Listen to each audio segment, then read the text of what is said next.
யாரா நீ? எதுக்கு வந்த? யாரா நீ? என்னடா இங்க? விடுங்க. விடுடா. ആന്റി இல்லடா இங்க. അഴകേശ പിടിക്കവനെ. അയ്യോ എന്താ പറ്റിയേ? കള്ളൻ ആന്റി. പിടിക്ക് അഴകേശ, പിടിക്കവനെ.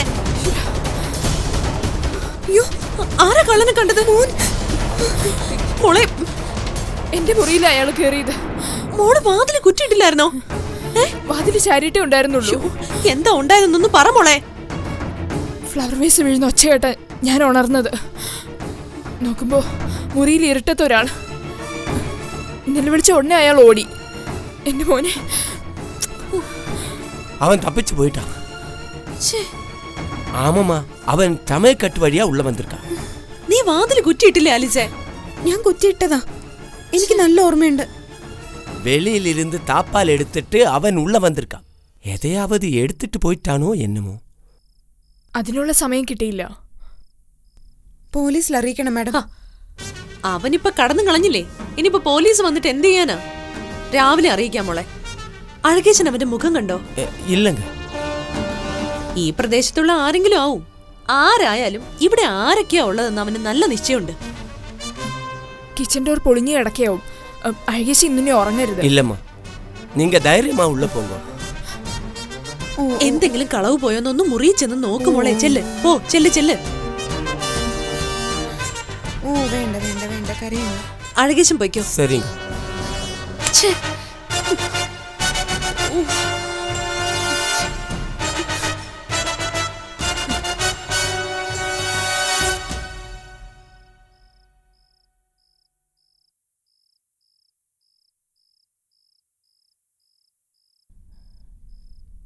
കിടത്തി നോക്കാം.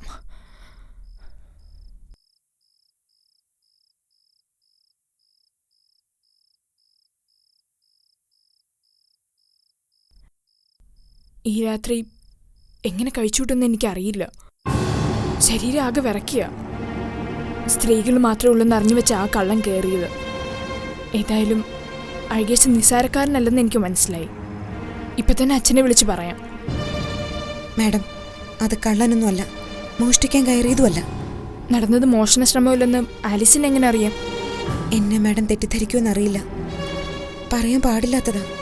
ആലിസ് എന്തു പറഞ്ഞാലും ആലിസിനെ ഞാൻ തെറ്റിദ്ധരിക്കില്ല.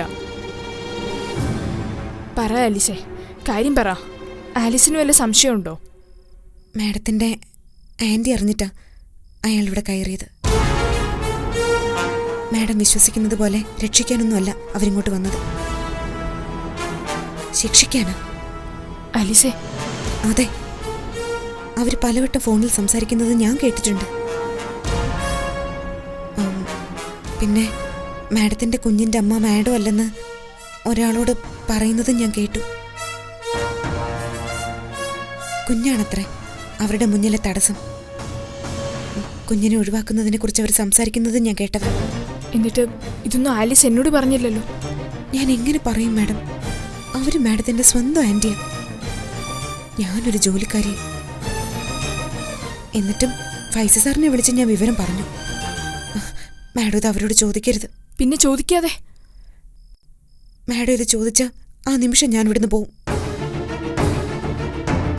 വെറുതെ പറയുന്നതല്ല മാഡം, അപ്പച്ച സത്യമായിട്ട് ഞാൻ പോവും. രാത്രിയിൽ അവരെൻ്റെ മുറിയിൽ വന്നു. എന്നിട്ട് 25,000 രൂപ എൻ്റെ കയ്യിൽ അടിച്ചേൽപ്പിച്ചു. ഇനിയുള്ള കാര്യങ്ങൾക്ക് കൂട്ടു നിൽക്കാനാണ് തന്നത്. പിന്നെ ഭീഷണിപ്പെടുത്തുകയും ചെയ്തു. ഇതായിരുന്നു അവരുടെ മനസ്സിലിരിപ്പെന്ന് ഞാൻ അറിഞ്ഞില്ല. മാഡം വിശ്വസിക്കണം, നമ്മുടെ മോനെ തട്ടിയെടുക്കാനാ അയാൾ വന്നത്. ഭാമിനി മാഡത്തിന് ഒരു സംശയം തോന്നാത്ത വിധത്തിൽ അവരെ ഇവിടുന്ന് പറഞ്ഞു വിടണം. ഒരു മുഷിച്ചിലുണ്ടാവാൻ പാടില്ല. ആലിസി എന്ന് കിടക്ക്. ഇനി എനിക്ക് ഉറങ്ങാൻ കഴിയില്ല. ചെല്ല്, ഞാൻ അവരോട് ചോദിക്കില്ല.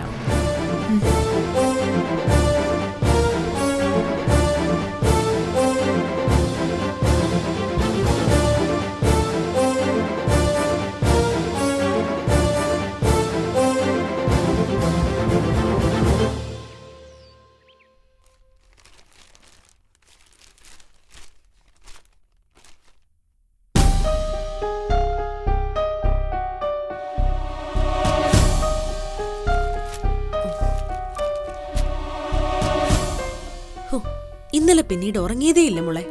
എനിക്കും ഉറക്കം വന്നില്ല. കിച്ചൺ വാതിലിന് കുറ്റി പിടിപ്പിക്കണം. അഴകേശ ഒരാളെ കൊണ്ടുവരാൻ പോയിട്ടുണ്ട്. കള്ളന്മാർ ഏത് കുറ്റിയും കുത്തിപ്പൊളിക്കും. കുറച്ചുകൂടെ സ്ട്രോങ് ആയിട്ടുള്ള എന്തെങ്കിലും ചെയ്തു വെക്കണം. എനിക്കിപ്പോ തോന്നുന്നത് അതൊരു മോഷണ ശ്രമം അല്ലെന്നാ. അല്ലാതെ പിന്നെന്തിനാ ഒരാൾ ഇതിനകത്ത് കിടന്നത്? അയാൾ നേരെ വന്നത് എന്റെ മുറിയിലേക്കല്ലേ? നിങ്ങൾ രണ്ടുപേരുടെ മുറിയിലേക്ക് വന്നതുമില്ല. എല്ലാ മുറിയും തുറക്കാൻ ശ്രമിച്ചു കാണും. മോള് വാതിൽ ചാരിയിട്ടല്ലേ കിടന്നത്? റൂമിലേക്ക് വന്നിട്ട് അയാൾ അലമാര തുറക്കാനോ മറ്റെന്തെങ്കിലും മോഷ്ടിക്കാനോ അല്ല ശ്രമിച്ചത്. ഞാൻ ഞെട്ടി ഉണരുമ്പം തൊട്ടിലിനടുത്തായിട്ട് അയാൾ നിന്നത്.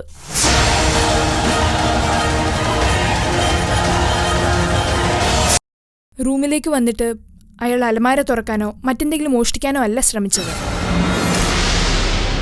ഞാൻ ഞെട്ടി ഉണരുമ്പം തൊട്ടിലിനടുത്തായിട്ട് അയാൾ നിന്നത്. എൻ്റെ കുഞ്ഞിനെ കൈക്കലാക്കാൻ അയാൾ വന്നത്. മോനെ എടുക്കാൻ ശ്രമിച്ചപ്പോഴാവണം ഫ്ലവർ വേസ് താഴെ വീണത്. അപ്പം തന്നെ മോനും കരഞ്ഞു. അങ്ങനെ സംശയിക്കാമെങ്കിലും സത്യം അതല്ലെന്നാ എനിക്ക് തോന്നുന്നത്. കുഞ്ഞിനെ എടുത്തോണ്ട് പോയിട്ട് അയാൾ എന്ത് ചെയ്യാനാ? അയാള് കുഞ്ഞിനെ കയ്യിലെടുത്തത് മോള് കണ്ടെങ്കിൽ നമുക്കങ്ങനെ വിശ്വസിക്കായിരുന്നു. അലമാര തുറക്കാനുള്ള ശ്രമത്തിലാവും ഫ്ലവർ വേസ് താഴെ വീണത്. അല്ലെങ്കിൽ ടേബിളിൽ പരതി കാണും. ഇരുട്ടല്ലേ, നമ്മുടെ ഭാഗ്യത്തിന് അതങ്ങ് താഴെ വീണു. പോലീസിൽ അറിയിക്കണം. പോലീസ് വന്നു പോയാൽ ഒരു ധൈര്യം കിട്ടും. അമ്മ, അഴകേശ ഒരാളെ കൂട്ടിക്കൊണ്ടുവന്ന് കിച്ചൺ ഡോർ നേരെയാക്കണം. 10 മണിക്ക് ഞാൻ ഒരാളെ കൂട്ടിയിട്ട് വരാമ. ശരി.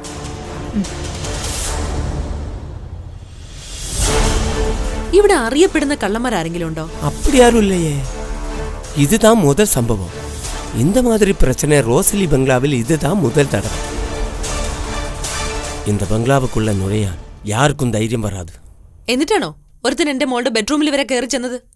അയാൾ അകത്ത് കയറിയത് അഴകേശൻ അറിഞ്ഞോ? രാത്രിയിൽ നല്ല ശ്രദ്ധ വേണം. ഒരു സെക്യൂരിറ്റിയെ വെക്കലാമോ? എന്തിന്? അയാളും തന്നെ പോലെ കള്ളം കുടിച്ച് എവിടെയെങ്കിലും കിടന്നുറങ്ങാനോ? തനിക്കൊരു കൂട്ടായി അല്ലേ? ഇവിടെ താമസിക്കുന്നവർക്ക് സംരക്ഷണം തരാനാ തനിക്ക് ശമ്പളം തരുന്നത്. ഈ വിവരം എങ്ങാനും നിരഞ്ജനയുടെ അച്ഛൻ അറിഞ്ഞാലുണ്ടല്ലോ തന്റെ പണി പോവും. താൻ പോയി ഒരു കാർപ്പന്റർ കൂട്ടിക്കൊണ്ടുവാ. 10 മണിക്കപ്പുറം വേലയ്ക്ക് ആള് വരുവാങ്ക. ശരി, പൊയ്ക്കോ. കക്കാൻ കള്ളം കയറിയതാ.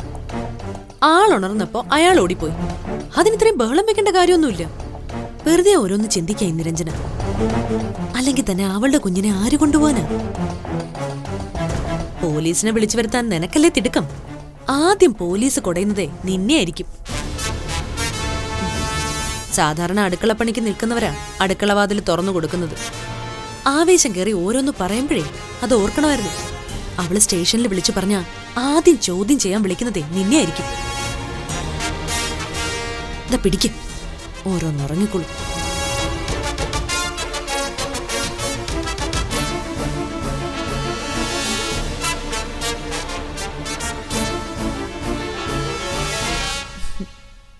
ആ, ഗുഡ് മോർണിംഗ്. ഇവിടെ അത്ര നല്ല മോർണിംഗ് ഒന്നും അല്ല സ്നേഹ. എന്താ നിരഞ്ജന, നീ ആകെ പേടിച്ച മട്ടാണല്ലോ. ഫൈസി എവിടെ ഉണ്ടോ?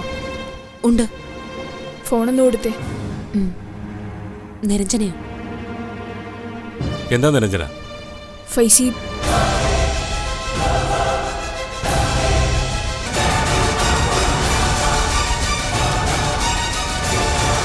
ചിന്തിക്കാനൊന്നുമില്ല.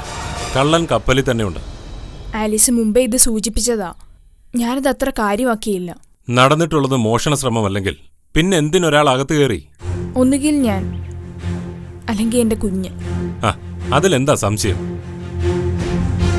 പിന്നിൽ കളിച്ചത് നിരഞ്ജനയുടെ ആന്റി തന്നെയാ. അവരെ പറഞ്ഞു വിടുന്നതാ നല്ലത്.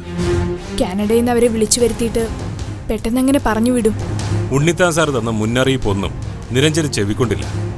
ആ സ്ത്രീ ആദ്യം മനസ്സിൽ കണ്ടത് നിരഞ്ജനയുടെ കുഞ്ഞിനെ തന്നെയാ. പോലീസിൽ വിവരം അറിയിച്ചോ? വിളിച്ചു പറഞ്ഞിട്ടുണ്ട്. അച്ഛന്റെ പേരേ പറഞ്ഞിട്ടുള്ളൂ. സുധിയുടെ അച്ഛന്റെ പേര് പറഞ്ഞിട്ടില്ല. ആ, അതല്ലേ ആദ്യം പറയേണ്ടത്. സുധിയുടെ അച്ഛൻ വിവരം അറിഞ്ഞ എന്നെ മോനെ പിന്നിവിടെ നിർത്തില്ല ഫൈസി. പോലീസ് വന്നു പോകുന്നത് നല്ലതാണ്. പിന്നെ ആ സ്ത്രീയുടെ ഓരോ നീക്കവും ശ്രദ്ധിക്കണം. അവരെ പറഞ്ഞു വിടുന്നതാണ് നിരഞ്ജനയ്ക്ക് നല്ലത്.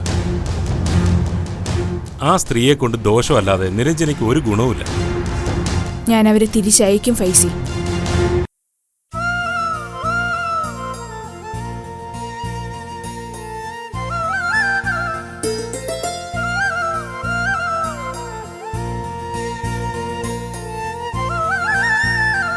ഇതൊക്കെ വായിച്ചാൽ നിനക്ക് മനസ്സിലാവോടി?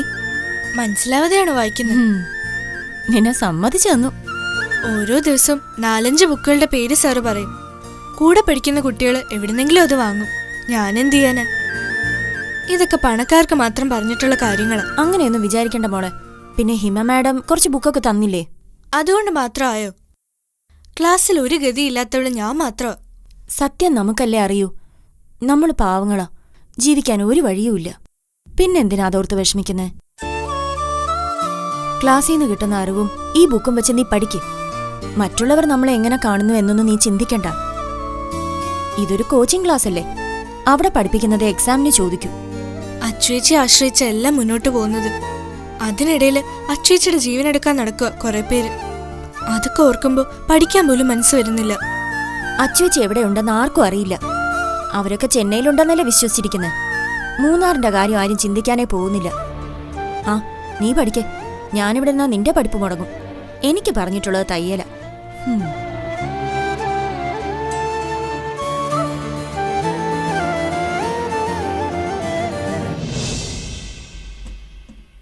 ഹലോ സർ, ഞാനാ ഫോൺ ചെയ്തത്. അഡ്വക്കേറ്റ് നിരഞ്ജന ഉണ്ണിത്താൻ. ജസ്റ്റിസ് ഉണ്ണിത്താൻ സാറിന്റെ മകളാണല്ലേ? അതെ സർ. ഞാൻ മൂന്നാറിൽ വന്നിട്ട് അധികം നാളൊന്നും ആയിട്ടില്ല. ഇവരെ പറഞ്ഞുള്ള അറിവാ. ഇതാരാ? ഇതെന്റെ ആന്റിയാ, അച്ഛന്റെ പെങ്ങൾ. നിങ്ങൾ കിച്ചന്റെ ഭാഗം നോക്കിട്ടോ. സർ, അയാൾ റൂമിൽ കടന്നപ്പോഴാണ് മാഡം ഉണർന്നതല്ലേ? അതെ. അയാളുടെ അശ്രദ്ധ കൊണ്ട് ഫ്ലവർ വേസ് താഴെ വീണു. അപ്പൊ തന്നെ അയാൾ ഓടിക്കളഞ്ഞു. സെർവന്റ് തടഞ്ഞു നിർത്തിയതാ. മുഖംമൂടി ഇട്ടതുകൊണ്ട് മുഖം കാണാൻ കഴിഞ്ഞില്ല. ഈ വീട്ടിൽ എത്ര സെർവന്റ് ഉണ്ട്? 2 പേരാ. അവരെ വിളിക്ക്. മാഡത്തിന്റെ ഹസ്ബൻഡ് ബാങ്ക് ഉദ്യോഗസ്ഥനാണ്. ഇപ്പൊ വിദേശത്താ. ഇവരാ സർ. എന്താ തന്റെ പേര്? അഴകേഷൻ. എത്ര നാളായി ഇവിടെ വന്നിട്ട്? 11 വർഷമാ സാർ. എന്താണ് നിന്റെ പേര്? ആലീസ്. എവിടെയാ നിന്റെ സ്ഥലം? അത് കട്ടപ്പന. നീ ഇവിടെ വന്നിട്ട് എത്ര നാളായി? 3-4 മാസമായി. എന്താടി നിനക്കൊരു ഉറപ്പില്ലാത്ത പോലെ?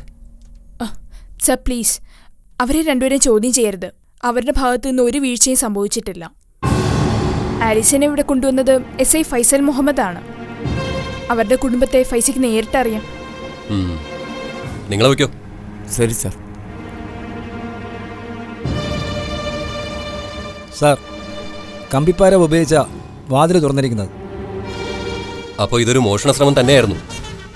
നിങ്ങളൊരു സെക്യൂരിറ്റി വെക്കണം. ശരി സാർ. ഞാൻ അന്വേഷിച്ചോളാം. രാത്രി എന്തെങ്കിലും ശബ്ദം കേട്ടാൽ സ്റ്റേഷനിലേക്ക് വിളിക്കണം. നേരം വിളിക്കാൻ കാത്തിരിക്കരുത്. ശരി. ഇവിടെ പോലീസിന്റെ നിരീക്ഷണം ഉണ്ടാവും. ധൈര്യമായിട്ടിരിക്കുക. വാ. Thank you sir.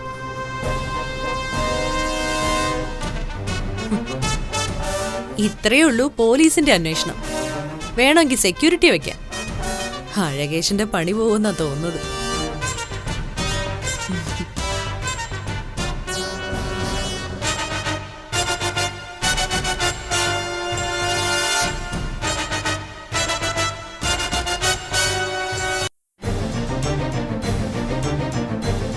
എന്തിനാ ഒരാളെ ആന്റി വീടിനകത്തേക്ക് വരുത്തിയതെന്ന് എനിക്കിപ്പോഴും മനസ്സിലാവുന്നില്ല സുധി. ആന്റി അറിഞ്ഞിട്ടാണ് അയാൾ അകത്ത് കിടന്നതെങ്കിൽ വാതിൽ കുത്തി തുറക്കേണ്ട കാര്യമുണ്ടോ? അതിൽ നിന്ന് മനസ്സിലാക്കേണ്ടതെന്താ? അയാൾ വന്നത് എന്നെയോ മോനെയോ ലക്ഷ്യം വെച്ച് തന്നെയെന്നല്ലേ? ഞങ്ങളെ തേടി മുറിയിലേക്ക് അയാൾ വന്നത്. ആലീസ് സംശയം പറഞ്ഞ സ്ഥിതിക്ക് അവരെ പറഞ്ഞു വിടുന്നത് തന്നെയാ നല്ലത്. നിരഞ്ജനയുടെ അച്ഛൻ ഒന്നും അറിയാതെയല്ല അവരെ വിളിക്കരുതെന്ന് പറഞ്ഞത്. അച്ഛനോട് പോലും ഈ വിവരം പറയാൻ കഴിയാത്ത അവസ്ഥയിലാ ഞാൻ. സുധിയുടെ അമ്മ അറിഞ്ഞാ പിന്നെ ഒരു നിമിഷം പോലും എന്നെ മോനെ ഇവിടെ നിർത്തില്ല. എന്തായാലും ആവശ്യമില്ലാത്ത കാര്യമായി പോയത്. പോകാൻ തിടുക്കുവാണെങ്കിൽ പൊയ്ക്കോളാൻ ഞാൻ ആന്റിയോട് പറഞ്ഞതാ. സുധി വരാതെ തിരിച്ചു പോയില്ലെന്ന നിലപാടില്ല ആന്റി. തെളിവുകളൊന്നുമില്ലാതെ എങ്ങനെ അവരെ കുറ്റപ്പെടുത്തുന്നേ? എന്തെങ്കിലും കൺമുന്നിൽ കണ്ടിട്ടേ ആന്റി പറഞ്ഞു വിടാൻ കഴിയൂ. സംഭവിച്ചതിനൊക്കെ സാക്ഷി പറയാൻ ആലീസ് ഇല്ലേ അവിടെ? സാക്ഷി പറയേണ്ടി വന്നാ പിന്നെ ഇവിടെ നിൽക്കില്ലെന്ന് ആലീസ് പറഞ്ഞു കഴിഞ്ഞു. ഞാൻ ഈ കുരിശ് എങ്ങനെ ഇറക്കി വെക്കുന്ന എനിക്ക് അറിയില്ല സുധി. നാട്ടിലേക്ക് പോവാനും പറ്റില്ലല്ലോ. ഇവിടെ ഇനിയും ജീവിക്കേണ്ടി വന്ന ഞാനോ എൻ്റെ മോനോ ഇല്ലാതാവും. സുധി വേഗം തിരിച്ചു വാ. അതല്ലാതെ ഒരു പോംവഴിയും വേറെയില്ല. അത് നിരഞ്ജന. സുധി, സ്നേഹം വിളിക്കുന്നുണ്ട്. സുധി ഒരു തീരുമാനം എടുക്കുക. അതുപോലെ ഞാൻ ചെയ്യാം.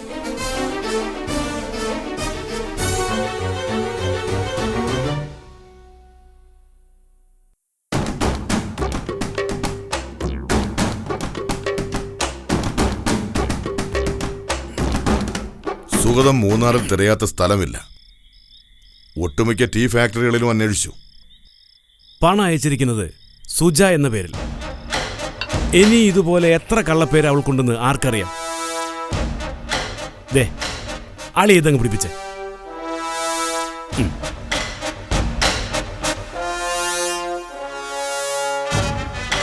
നമ്മൾ കരുതുന്ന പോലെ അർച്ചന ഒരു നിസാര പെണ്ണല്ല.